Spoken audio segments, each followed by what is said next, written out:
She was blinded by evil, unable to see right. Cause having the struggle of struggling was causing her not to sleep at night.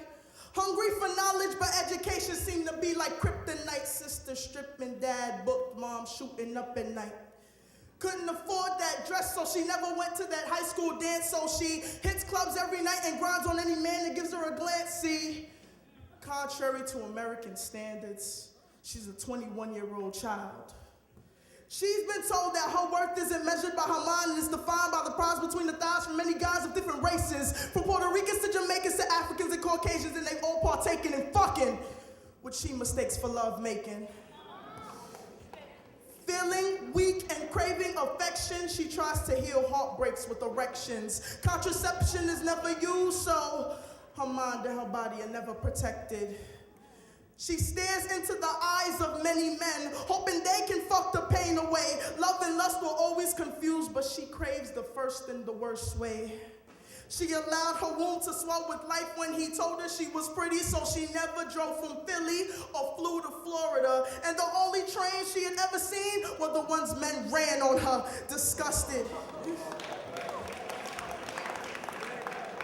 An internal war rages, filled with hurt, lies, and despise. She yells for help on silent nights, yet no one hears her cry. Problems pulsating out, swollen scars left by razor blades, searching for that one vein to easily end her pain, but her system won't allow her the satisfaction.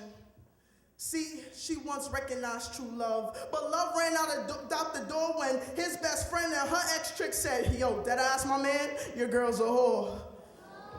So love left, cause you can't turn a hoe into a housewife. He said you can't turn a hoe into a housewife. He said you can't turn a hoe into a housewife, but she never knew a heart could bleed so much and still sustain life. Because in that instant, she knew she could only love from a distance. Soon to be erased from love's remembrance, she knew that her inspiration and her temptation, both of which gave her that incredible sensation, could be no more. And she would have to walk out of love's heart's door, never to return. And yes, her soul does burn, but this is just another more of another lesson she never learned. So when sex stopped working, she turned to the following three: cocaine, heroin, and PCP. You damn right she developed the habit, but I think it would be an understatement to call her an addict. She loved getting high while temporary escape. She started sharing needles and now shorty has AIDS. She'd get high to laugh the pain away. Yes, agony was fun, but I don't see the human dying at 21. The doctors did their best. They did all they could do. Homegirl was 4 months pregnant, and the baby died too.